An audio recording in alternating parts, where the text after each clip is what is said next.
On October 26th last year, ISIS leader Abu Bakr al-Baghdadi was killed during a raid by the US Special Forces in northwest Syria. This was a major blow for the terrorist group. But 1 year after his death, how is the ISIS group coping with the death of one of its biggest leaders? Bravo 1, the commandos are moving to my building, just so you know.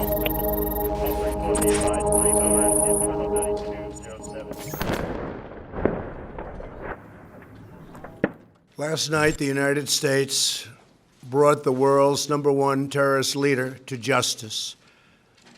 Abu Bakr al-Baghdadi is dead. And that's why he died like a dog. He died like a coward. He was whimpering, screaming, and crying. The killing of Abu Bakr al-Baghdadi, the self-proclaimed caliph of the Islamic State, is not the end of the ISIS. But what ISIS becomes now is not clear either. Even when the US makes major military progress against a given movement, the group either recovers or some new form of terrorism emerges in its place.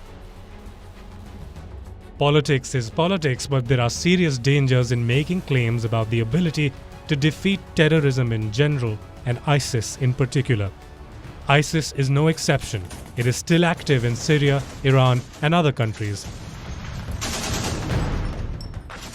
Furthermore, US official intelligence and military reporting makes this all too clear, regardless of political claims to the contrary. So does the historical record. Just days after Abu Bakr al-Baghdadi was killed in a raid by US Special Forces in October, the ISIS announced the name of the man who replaced him as leader. But the true identity of Abu Ibrahim al-Hashimi al-Qurayshi remains shrouded in mystery, and with it, the organization's strategy going forward. Trump claimed that he knew exactly who the successor was, but soon after that, senior US officials said that the new leader was completely unknown. Under Baghdadi, who also avoided the limelight, the ISIS experimented with running a proto-state, producing school textbooks and creating its own currency. Since the jihadist organization was driven out of its last patch of Syrian territory, the village of Baghouz, it resorted mainly to guerrilla tactics. If Qurayshi is to avoid an international leadership challenge, he will be forced to step out of the shadows.